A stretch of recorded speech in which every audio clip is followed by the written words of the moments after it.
নমস্কার, আমি ডক্টর প্রতিশব্দ খান চলে এসেছি সহজ শেয়ার বাজারের আরেকটি নতুন এপিসোড নিয়ে। প্রিয় বন্ধুরা, আশা করি সবাই ভালো আছেন এবং সুস্থ আছেন। বিগত দুদিন ধরে আমরা মার্কেটে উত্থান দেখছি এবং তার পেছনে ডোনাল্ড ট্রাম্পের ভূমিকা রয়েছে।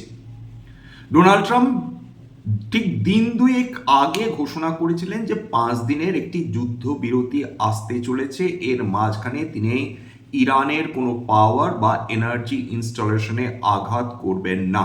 যদিও তারপরেও ইরান এবং আমেরিকা পরস্পরকে মিসাইল ছুড়ে যাচ্ছে বটে, কিন্তু তার ঘোষণাটা কিন্তু খুব সিগনিফিক্যান্ট ছিল এই কারণে যে বিশ্ব জুড়ে ব্রেন্ট ক্রুড এবং ক্রুড অয়েলের দাম কিন্তু কমতে শুরু করে এবং যে $100 ওপর ক্রুডের দাম পৌঁছে গেছিল বা ব্রেন্ট ক্রুড যখন $113 থেকে $115 মধ্যে ট্রেড করছিল, তারপর আজকের দিন অবধি যে ক্রুড অয়েল প্রায় 4% নিচে নেমে ট্রেড করছিল, ব্রেন্ট ক্রুড প্রায় 4% নিচে নেমে ট্রেড করছিল। বর্তমানে ক্রুড অয়েল প্রায় $88.77 প্রতি ব্যারেল এবং ব্রেন্ট ক্রুড মোটামুটি $100 $100.41 প্রতি ব্যারেলে ট্রেড করছে। একটা স্থিতা অবস্থায় এসেছে বলা যেতে পারে। বিশ্বজুড়ে যে তীব্র আতঙ্ক এবং আশঙ্কা তৈরি হয়েছিল ক্রুড অয়েলের দাম নিয়ে, সেটা একটু হলেও কিন্তু প্রশমিত হয়েছে ধরা যেতে পারে থ্যাঙ্কস টু ডোনাল্ড ট্রাম্প। উত্তর হচ্ছে ছেড়ে দে মা কেঁদে বাঁচি অবস্থা ডোনাল্ড ট্রাম্পের। লিটারালি ল্যাজে গোবরে হয়ে যাওয়া বলে বাংলা একটি কথা রয়েছে এবং ডোনাল্ড ট্রাম্পের ক্ষেত্রে এই মুহূর্তে তার থেকে বেশি কিছু খাটে না। হ্যাঁ, এরকম একটা থিওরি আমরা ইউজ করতেই পারি যে ডোনাল্ড ট্রাম্প ল্যাজে গোবরে হয়ে গেছেন। বাস্তবিক ক্ষেত্রে হয়েছেন কি? উদ্দেশ্য কি আমেরিকাকে শক্তিশালী করা, না উদ্দেশ্য হচ্ছে নিজেকে শক্তিশালী করা? অনেক দিন ধরেই কনস্পিরেসি থিওরি রয়েছে এবং মাঝে মধ্যেই এই থিওরি আরো বেশি দৃঢ় হচ্ছে যে ডোনাল্ড ট্রাম্প আমেরিকাকে নিয়ে আদেও ভাবিত না। তিনি এবং তার পরিবার, তাদের মূল উদ্দেশ্য হচ্ছে যুদ্ধ সৃষ্টি করে, বিশ্ব জুড়ে অশান্তির সৃষ্টি করে শেয়ার মার্কেট, ক্রিপ্টোকারেন্সি মার্কেট থেকে যে কোনো হোক অর্থ রোজগার করা বা প্রফিট করা। অয়েলের দাম যেভাবে তার ঘোষণার ঠিক মিনিট খানেক আগেই দারুণভাবে সেটা কমে গিয়েছিল, তা তখন থেকে কিন্তু সন্দেহ দৃঢ়তর হয়। শুধু তাই না, ক্রিপ্টোকারেন্সি মার্কেটেও একই কথা। বিটকয়েনের ক্ষেত্রে তার ঘোষণার মিনিট খানেক আগে প্রত্যেকটা বিটকয়েন এবং ইথেরিয়াম সেগুলো প্রায় 4 থেকে 7% উত্থান দেখে ফেলে। আপেক্ষিকভাবে মনে হচ্ছে যে ডোনাল্ড ট্রাম্প অপমানিত হচ্ছেন, ডোনাল্ড ট্রাম্প তার নিজের দেশকে বিড়ম্বনার মধ্যে ফেলে দিচ্ছেন, যেটা সত্যি, কিন্তু নিজে মোটেই বিড়ম্বনার মধ্যে পড়ছেন না, এটা ঘটনা।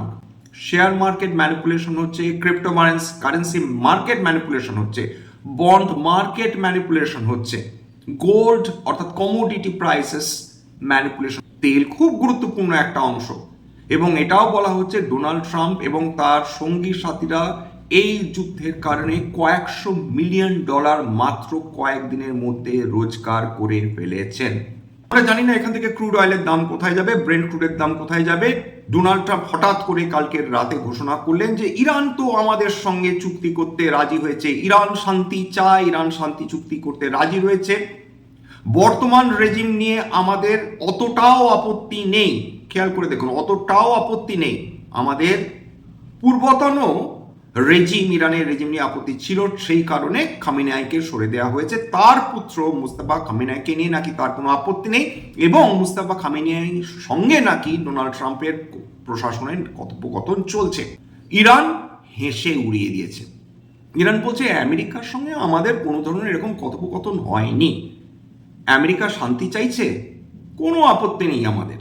কিন্তু তার আগেই ডোনাল্ড ট্রাম্প আরেকখানি বোম ফেলেছেন এবং তিনি বলেছেন ইরান যদি শান্তি চায় আমাদের এই 15 দফা আমাদের দাবি মানতে হবে। ডোনাল্ড ট্রাম্পের কথা। সেইগুলো বলার আগে বলে দিই যে ইরান তার প্রত্যুত্তরে কি বলেছে, তারপর বুঝবেন যে ডোনাল্ড ট্রাম্পের এই 15 দফা দাবি কিরকম হাস্যকর পর্যায়ে নিয়ে চলে গেছে আমেরিকা।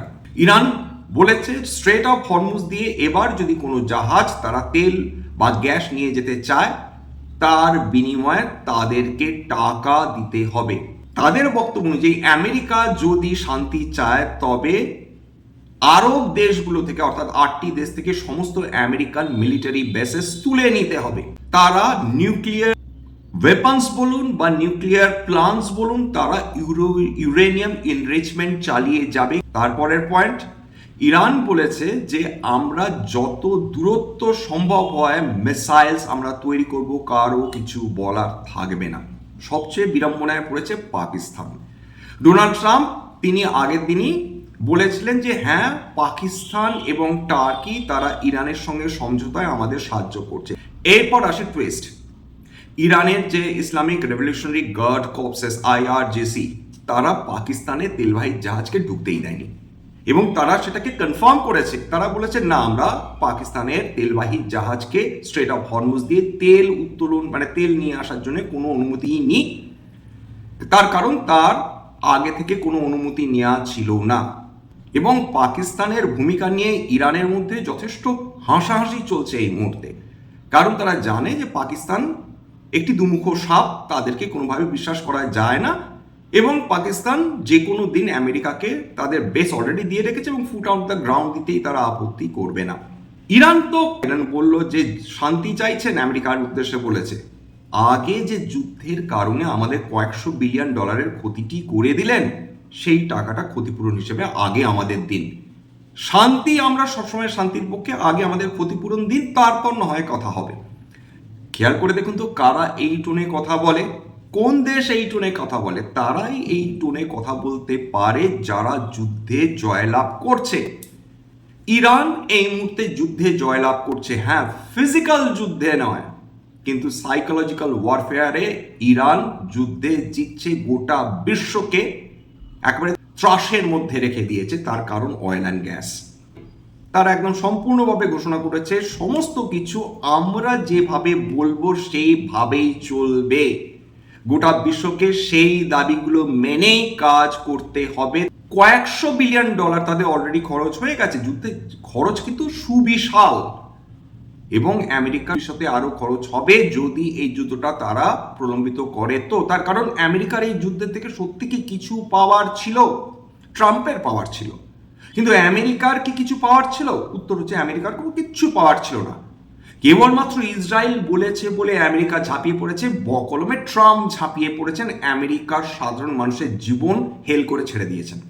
ইরান বিলক্ষণ বুঝেছে, ইরান বারবার স্টেটমেন্ট দিয়ে সেটা বলছে যে আমেরিকান প্রেসিডেন্ট আমেরিকানদের কথা ভাববার অবকাশ তার নেই, তাদের একমাত্র লক্ষ্য কি করে টাকা রোজগার করা যায়। এই যে ফিনান্সিয়াল ক্রাইসিস, তার জন্য একমাত্র দায়ী কিন্তু ডোনাল্ড ট্রাম্প।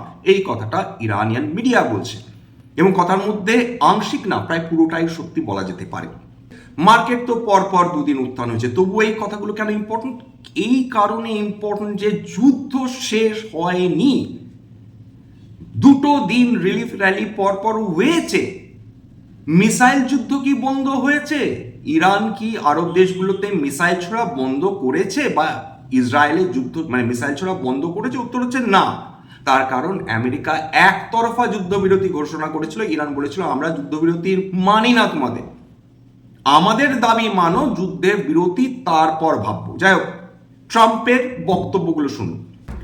বলছেন যে 1 মাসের জন্য যুদ্ধবিরতি হতে হবে। কেন ভাই? রিস্ট্র্যাটেজাইজ করা, তেলের দামকে যে করেই হোক নিচে নামানোর একটা প্রচেষ্টা। কারণ $120-30 প্রতি ব্যারেল গোটা বিশ্বকে আমেরিকাকে ছেড়ে দেবে। সব দেশগুলো বলছে আমাদের অর্থনীতি তছনছ করে দিচ্ছ তোমরা, তোমাদের কারণে এই যুদ্ধ হয়েছে, তোমাদের কারণে বিশ্বের সমস্ত অর্থনীতি ক্ষতিগ্রস্ত হয়েছে, সুতরাং তোমাকে এই তেল এবং গ্যাসের দাম কমাতেই হবে। এবং খেয়াল করে দেখুন তো, আমেরিকা কি কম দামে তেল এবং গ্যাস বিক্রি করছে? লার্জেস্ট প্রডিউসার অফ অয়েল কিন্তু আমেরিকা, এবং এলএনজি এই যে বিক্রি করে বিপুল পরিমাণ অর্থ রোজগার করে চলেছে আমেরিকা। এখান থেকে দুর্দান্ত বিজনেস করছে, এ ব্যাপারে তো কোনো সন্দেহ নেই। 2 নম্বর তাদের পয়েন্ট যে ইরানকে সমস্ত নিউক্লিয়ার ক্যাপাবিলিটি বর্জন করতে হবে। ইরান করবে, থোড়াই করবে, তার কিচ্ছুটি যায় আসে না। 3 নম্বর, ইরান কোনোদিন আর নিউক্লিয়ার ওয়েপন্স তৈরি করবে না, এটা আমেরিকার দাবি। 4 নম্বর, কমপ্লিট হল্ট ইউরেনিয়াম এনরিচমেন্ট, অর্থাৎ ইউরেনিয়াম তো নানা কাজে ব্যবহার করা যেতে পারে, নিউক্লিয়ার পাওয়ার প্লান্টসের জন্য তৈরি করা যেতে পারে, আবার নিউক্লিয়ার ওয়েপন্স তৈরি করার জন্য তৈরি করা যেতে পারে। ইউরেনিয়াম এনরিচমেন্ট তারা বন্ধ করবে না, ইউরেনিয়াম এনরিচমেন্ট। 5 নম্বর পয়েন্ট অনুযায়ী যে তোমরা যেটুকু নিউক্লিয়ার এনরিচমেন্ট করেছো, অর্থাৎ ইউরেনিয়াম এনরিচমেন্ট। এইবার ওই যে 400-450 কিলো ইউরেনিয়াম এনরিচমেন্ট করে রেখেছো, এটা এবার ইন্টারন্যাশনাল অ্যাটমিক এজেন্সির হাতে তুলে দাও, তারা যা করার করবে। 6, নাতানস, ইস্পাহান এবং ফর্দোতে যে নিউক্লিয়ার ফ্যাসিলিটিসগুলো ছিল সেগুলোকে সব খুলে ফেলো, ডিসম্যান্টল করো। 7 নম্বর, ইন্টারন্যাশনাল অ্যাটমিক এনার্জি এজেন্সিকে তোমরা নিজেদের দরজা খুলে দাও, তারা এসে গোটা দেশ জুড়ে পর্যবেক্ষণ করবে যে তোমাদের কাছে কোনো কিছু লুকানো আছে কিনা। মামার বাড়ির আবদার করছে আমেরিকা। 8 নম্বর, তাদের বক্তব্য হচ্ছে যে তোমাদের যে হেজবুল্লাহ গ্রুপ রয়েছে, তোমাদের যে হুতিজ রয়েছে, তোমাদের যে হামাস রয়েছে, যাদেরকে তোমরা সাপোর্ট করো, তাদেরকে ডিসম্যান্টল করো। তাদেরকে কোনো ধরনে তোমরা সাপোর্ট করতে পারবে না, whether with weapons or with money. 10 number point, strait of হরমুজকে খুলে দাও। যে যেরকম তেল নিতে চায়, যেরকম গ্যাস নিতে চায়, সেটা তাদের করতে দাও।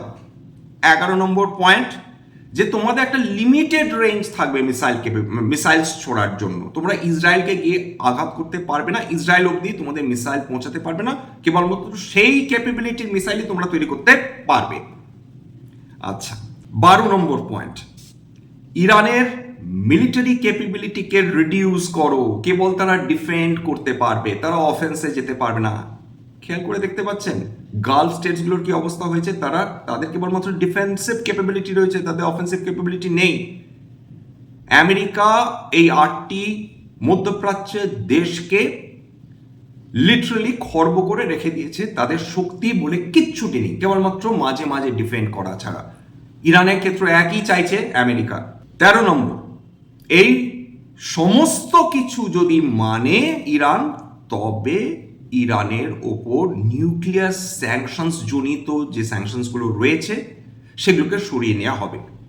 14 নম্বর, সেটা হচ্ছে সিভিলিয়ান নিউক্লিয়ার এনার্জি প্রোগ্রাম, সেটা বুশ শহরে কেবলমাত্র ইলেকট্রিসিটি জেনারেশনের জন্য থাকবে। একটা প্রভিশন আমেরিকা রাখবে। কতখানি অসৎ এবং কতখানি একটি দেশ দ্বিচারিতা করতে জানে যে সেরকম বক্তব্য রাখছে। 15 নম্বর পয়েন্টটা খেয়াল করে দেখুন, যে elimination of the snapback provision for automatically reimposing sanctions, অর্থাৎ এত সমস্ত পয়েন্ট যদি ইরান তর্কের খাতিরে মেনেও নেয়, তবুও যদি আমেরিকার মনে হয় যে স্যাংশনস ইম্পোজ করতে হবে, যে কোনো মুহূর্তে তারা স্যাংশনস ইম্পোজ করবে। এই যে 15টি পয়েন্ট, এই তথ্যটা আমি নিয়েছি ডেকান হেরাল্ড থেকে। আজকের 1100 পয়েন্টের উপর সেন্সেক্সের উত্থান এসেছে। তেলের দাম তো 4% কমেছে, এটা তো বুঝতেই পারছেন। আজকের মোরাললেস সমস্ত সেক্টর পজিটিভে, সমস্ত। এবার ব্যাংক সেক্টর উত্থান এসছে 2.5%-2.5%-এর কাছাকাছি। স্বাভাবিকভাবে তেলের দাম দারুণভাবে কমে গেলে সেক্ষেত্রে ইনফ্লেশনের ভয় কমে যায় বই কি, এবং ইনফ্লেশনের ভয় কমে গেলে যেগুলো রেট সেন্সিটিভ সেক্টর, বিশেষ করে ব্যাংকিং বা ফিনান্সিয়াল সেক্টর, সেটা দারুণভাবে আরাম পায় বা রিলিফ পায়। যেগুলো রেট সেন্সিটিভ সেক্টর যেমন রিয়েল এস্টেট বা অটো, এরা দারুণ রিলিফ পায়। আজকে দেখবেন যে রিয়েল এস্টেট সেটা র্যালি করেছে, অটো র্যালি করেছে। নিফটি ইন্ডিয়া ডিফেন্স সেটা প্রায় 0.9% উত্থান। আজকের যে স্টকসগুলো নিফটি ইন্ডিয়া ডিফেন্সের মধ্যে সর্বাধিক উত্থান দেখেছে, তার মধ্যে রয়েছে বিএমএল 3.5%, পরশ ডিফেন্স 4% প্রভৃতি। নিফটি অয়েল অ্যান্ড গ্যাস প্রায় 0.1% উত্থান। জিএসপিএল, পেট্রোনেট, এলএনজি তারা 3.5%-এর উপর উত্থান। নিফটি হেলথ কেয়ার 2%-এর উপর উত্থান। লরাস ল্যাবস, ডক্টর রেড্ডিজ এই দুটোই প্রায় 3.3%-এর কাছাকাছি উত্থান। নিফটি রিয়েলটি প্রায় 3.5%-এর কাছে উত্থান। ব্রিগেড এন্টারপ্রাইজেস এবং ফিনিক্স মিলস এরা 4 থেকে 4.5%-এর মধ্যে উত্থান। নিফটি মেটাল প্রায় 0.3% উত্থান। হিন্দুস্তান জিঙ্ক 4%, বেদান্ত 3%, হিন্দুস্তান কপার প্রায় 0.4% উত্থান নিয়ে বন্ধ। ফাস্ট মুভিং কনজিউমার গুডস প্রায় 2%, হিন্দুস্তান ইউনিলিভার এবং ব্রিটানিয়া প্রায় 2.4%-এর কাছাকাছি উত্থান। নিফটি ব্যাংক 2%-এর ওপর। এসবিআই প্রায় 0.3%, এইচডিএফসি ব্যাংক প্রায় 2.2% উত্থান। নিফটি আইটি ভীষণই ফ্ল্যাট, তার মধ্যে কেবলমাত্র একটি স্টকই র্যালি করেছে, কোফর্জ প্রায় 5%-এর কাছাকাছি উত্থান।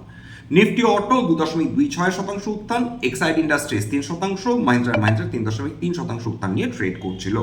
নিফটি মিড ক্যাপ সেটা 2.33% উত্থান। পিআই ইন্ডাস্ট্রিজ এবং মুথুট ফিন্যান্স দুটোই প্রায় 5.5% উত্থান নিয়ে ট্রেড করছিল। নিফটি স্মল ক্যাপ 100 2.61% উত্থান। পিসিবিএল অর্থাৎ ফিলিপস কার্বন ব্ল্যাক প্রায় 15.5% উত্থান। গোডফ্রে ফিলিপস 9% উত্থান নিয়ে ট্রেড করছিল। আজকে সমস্ত এশীয় মার্কেটগুলো পজিটিভে পজিটিভে ট্রেড করছিল। ইউরোপ এবং এশিয়া মার্কেটে ওঠানামা লেগেই থাকবে। বুঝতেই পারছেন যে মার্কেটে কোনো পজিটিভ নিউজের আশা থাকলেই মার্কেট তরতর করে উঠতে থাকে। আমার মার্কেটে যখন নেগেটিভ রিয়াকশন আসে তখন দেখেছেন যে মার্কেটে পতন হতেও সময় লাগে না, সুতরাং স্বল্প সময়ের মধ্যে ভোলেটিলিটি সবসময় বেশি থাকে। কিন্তু লং টার্ম ইনভেস্টার্সদের জন্য এই ক্ষেত্রে এই ধরনের সময়গুলো কিন্তু বড় অপরচুনিটি, ভালো মানের কোম্পানি কিন্তু একটা ফেয়ার প্রাইসে অ্যাকোয়ার করার জন্য। স্ট্যান্ডার্ড ডিসক্লোজার যে কোম্পানিগুলো নিয়ে আলোচনা করলাম হতে পারে তার মধ্যে কয়েকটা কোম্পানিতে আমার বা আমার পরিবারের ভেস্টেড ইন্টারেস্ট থাকলেও থাকতে পারে, ভবিষ্যতে যদি নতুন করে কিনি বা বিক্রি করি আগাম বিজ্ঞপ্তি দিয়ে কিনতে বা বিক্রি করতে পারবো না। স্ট্যান্ডার্ড ডিসক্লেমার, এটা কেবলমাত্র একটা এডুকেশনাল চ্যানেল। বাঙালি বিনিয়োগকারীদের ইনভেস্টার অ্যাওয়ারনেস বৃদ্ধির জন্য এখানে কোনো ধরনের কোনো শেয়ার বা কোনো অ্যাসেটের বাই সেল রিকমেন্ডেশন, সাজেশন বা অ্যাডভাইস দেওয়া হয় না। আমার কথা শুনে যদি কোনো অ্যাসেটে বাই সেল সিদ্ধান্ত নেন ক্ষতির মুখোমুখি হতে পারেন, সুতরাং সবসময় একজন সেবি রেজিস্টার্ড ইনভেস্টমেন্ট অ্যাডভাইসারের পরামর্শ নেওয়ার চেষ্টা করবেন বা নিজে নিজে ডিউ ডিলিজেন্স করবেন, সেক্ষেত্রে আপনারা উপকৃত হলেও হতে পারেন। সবশেষে যেটা বলি, যদি এই ধরনের এপিসোড আপনাদের ভালো লাগে প্লিজ একটা লাইক দেবেন, প্লিজ সাবস্ক্রাইব করবেন, এবং যদি সত্যি মনে হয় আমার বাঙালি ভাই বোনদের জীবনে একটুখানি ভ্যালু অ্যাড করতে পেরেছি প্লিজ নিজের নিজের গ্রুপে শেয়ার করে দেওয়ার চেষ্টা করবেন। আজকের জন্য নমস্কার।